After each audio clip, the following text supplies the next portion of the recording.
When Raili Clasen's interior designer left just a week into the job, Raili was left looking at a massive project that seemed daunting. But when she listened to her gut and decided to take a swing at designing the space herself, it opened up a world of possibility that launched an incredibly successful business.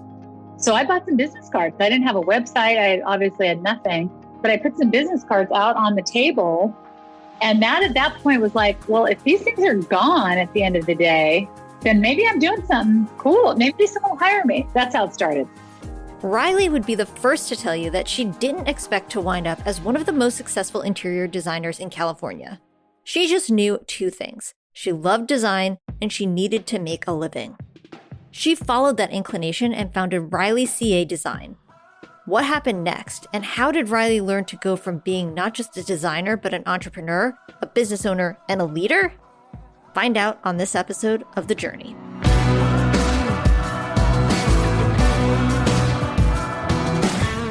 There are always exciting things happening in the world of small business.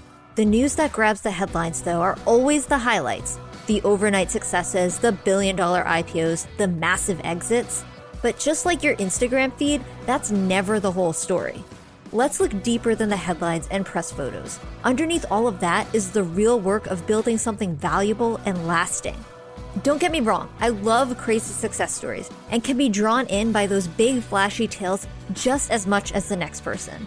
But we all know that what's more important than the destination is how you get there. It's the struggles you have to overcome and the insights you learn along the way that make you who you are. So those are the stories we're telling. It's raw, it's honest, and maybe it's exactly what you need to hear.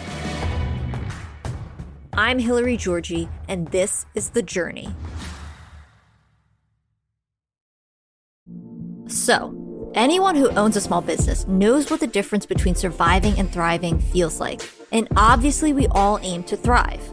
That's why we're excited about our latest partnership with UPS. Our listeners know that whether you're moving your business online or getting into new markets or just trying to make things run faster and more efficiently, small businesses are up against a unique set of challenges. That's why UPS designed innovative tools just for small businesses that are made to help take you to the next level. Learn more about how UPS can get your small business moving forward at ups.com/pivot.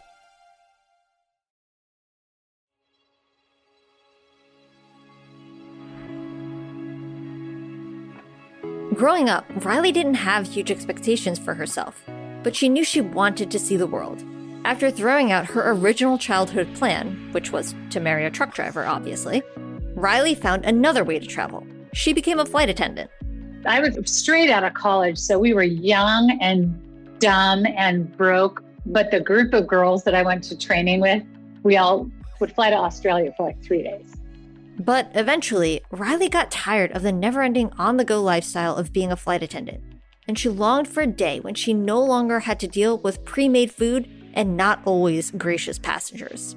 Plus, she knew that if she was going to get married and start a family, she'd have to find a job that wasn't spread over several time zones. Raili's friends noticed that she had an eye for style, and as she started thinking about her next chapter, she found herself gravitating toward design. A friend had an acquaintance who worked in the fashion industry at Quicksilver and thought that Raili might be a good fit in that world. He offered to introduce her.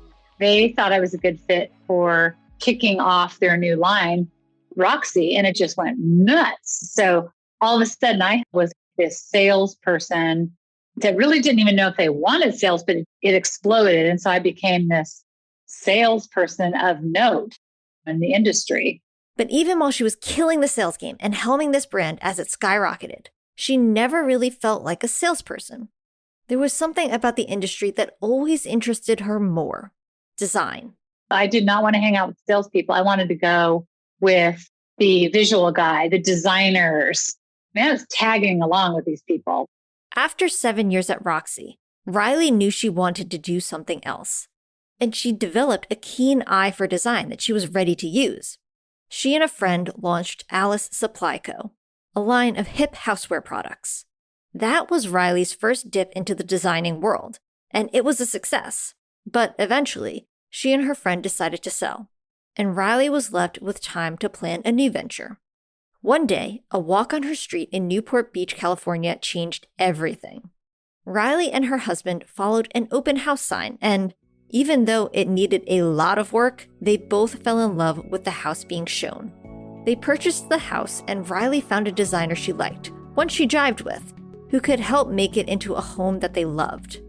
But when that designer quit before they had a chance to get to work, Raili had to pivot. She was so ready to tackle the house. She had a vision and the drive, but knew that if she wanted it done, she'd have to do it herself, despite having absolutely no experience with full-fledged interior design. It was cold turkey, dive in head first. Raili's decision to take this project on alone was a game changer that would lead to something much bigger. But how did this design enthusiast turn her home decor project into a successful business? Find out after the break.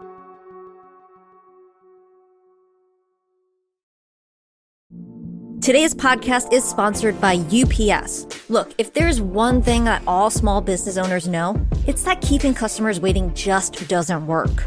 So, UPS has unveiled their fastest ground shipping ever, getting you to customers in cities across the US up to a day faster. And now, Mission Podcast listeners can save on UPS's fastest ground shipping ever with the code SOAR, SOAR. Small businesses around the country trust UPS to get their orders out the door and delivered every day. Your customers don't have time to wait, and you don't have time to waste. So head to ups.com/pivot and use the code SOAR, SOAR, to start shipping and saving with UPS's fastest ground ever today.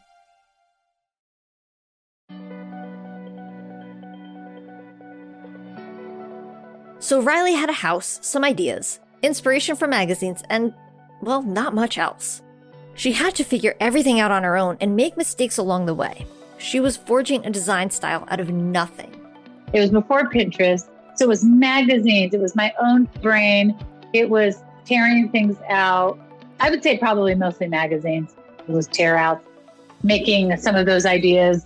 Maybe it was a fireplace idea that I did in the kitchen or something. And then just taking pictures of hotels and restaurants and bathrooms and just cool stuff that I liked and putting it all together. When Raili was done, she had something she was proud of, a house that was uniquely her, and her fashion contacts were there to cheer her on. People were interested in what Raili was doing, and when they came to visit, they liked what they saw. When Raili sent her story and some photos to be featured in magazines, they all were eager to put her on display. Slowly and steadily, the attention was building. Then, the big moment. There was a big open house showcase in Newport Beach where everyone in the community could pop into neighbors' houses and admire their designs. Raili signed her house up, and she didn't know what to expect when the community was finally able to see her house in person. So I bought some business cards. I didn't have a website. I obviously had nothing, but I put some business cards out on the table. And that at that point was like, well, if these things are gone at the end of the day, then maybe I'm doing something cool. Maybe someone will hire me. That's how it started. Suddenly, people were clamoring for Raili's talent, and she quickly had phone calls from people all over inquiring about hiring her to transform their homes into works of art. She took some of those jobs and tried to find some help along the way with her burgeoning business. Eventually, she linked up with Eric Olson, an architect who took a liking to her style and wanted to bring her onto his bigger projects. He's a superstar around here. But his style was nothing like anything else around here. He did my house and we collaborated so well together. And then he brought me into my first new build. Business success had finally arrived, but Raili still needed to figure out how to manage it. She'd thought that business might slow down during the COVID pandemic. But what actually happened was she found that people spending months in their houses made them long for a change. We had 4 inquiries a week before COVID. I probably have 2 a day now. These days, it wasn't so much about finding work, but finding the right work and the right jobs. And the mixture of art and business isn't an easy one to find. Raili is selective about her clientele. I have an interview on the phone, basically, or they'll come in and I can rule out if it's a match or not. Sometimes I'm wrong.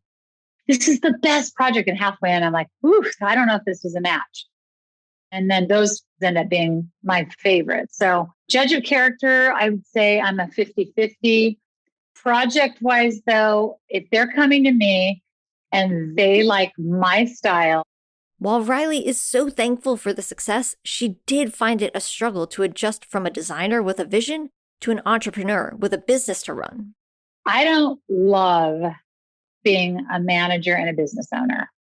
I like that it's my own schedule, but managing people, managing their work with the clients, that's my struggle. It's such a small part. The negative is so outweighed by the positive that as I've grown, my creativity went from 8 hours a day to 4 because I have to deal with State Farm insurance on my liability and I have to deal with sending in stuff for taxes. Raili has accounted for that shift and has a solution she is trying to implement: delegation. She has a whole team at her disposal, but Raili CA is a unique brand, and getting designers to the point where they understand the brand and the style without Raili needing to guide them is a long process. People who want to work here, who identify with this style. I'm not grabbing anybody that doesn't want to do it, but these girls come in and I let them loose, and then I tear it apart. It's a rough process and one that takes a long time. But once a stylist knows Raili's style, they are able to take on more responsibility on their own, which is Raili's goal for all of her employees. I hope to empower the girls here. I have one designer that's been with me 6 years. She came when I was still doing those crappy jobs. She has so immersed herself in my brain. I barely need to see her anymore. She is one, she'll be like, can we go over, such and such project today? I'm basically looking at her like, we don't need to. There's not one thing that I ever push back on her because she's got it. But it takes 6 years. So my goal is if I can get my designers to be that, I can have more free time. And what is Raili going to do with that free time? Where will her passion lead her next? It's a chapter she's eager to lean into, even if she has to forge it alone. It's like a blessing and a curse that I'm in my 50s because I started this in my 40s. I would not have had the confidence at 30 to take the stance. I also am not living paycheck to paycheck. I have freedom to not do this if I don't want to. And that's what it comes down to: the freedom to follow her gut and do exactly what she wants to do. It's that and her incredible work ethic that got Raili to the point she's at, and it will lead her forward into whatever she does next. A lot of my friends are going the opposite way, either starting to think about not working, retiring, going less, and I have ramped up. Just the opportunities outside of design is opening up doors for TV, for books, for collaborations, for some of the most insane projects like the hotels. This wasn't in my wildest dreams. It is my life. And one thing is for sure, Raili will let her gut and her passion lead her to whatever is next. The day that I don't want to do this is the day that I will do something else or whatever. We don't always know where we'll end up. Even if we plan, go to the right school, and get the right degree and the right internships, things don't turn out the way we expect. But there is one thing we can count on, and that's that deep feeling that comes when you're around something that ignites passion within you. That thought of, I can do this. Sometimes you don't need all the answers as to how you're going to get somewhere. You just need the desire to take that first step. And that often starts with listening to your gut. Raili did, and it led her to the top of a field she never would have considered otherwise. But passion is only step one and will only get you so far. What takes you to the next level is the ability to learn, to grow, and to find out what that next step will be. And then you have to not be afraid to take it.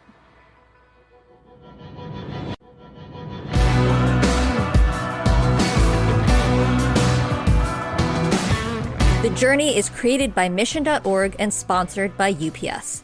To learn more about the show or mission, visit mission.org. And to learn more about how UPS can help your business, visit ups.com/pivot.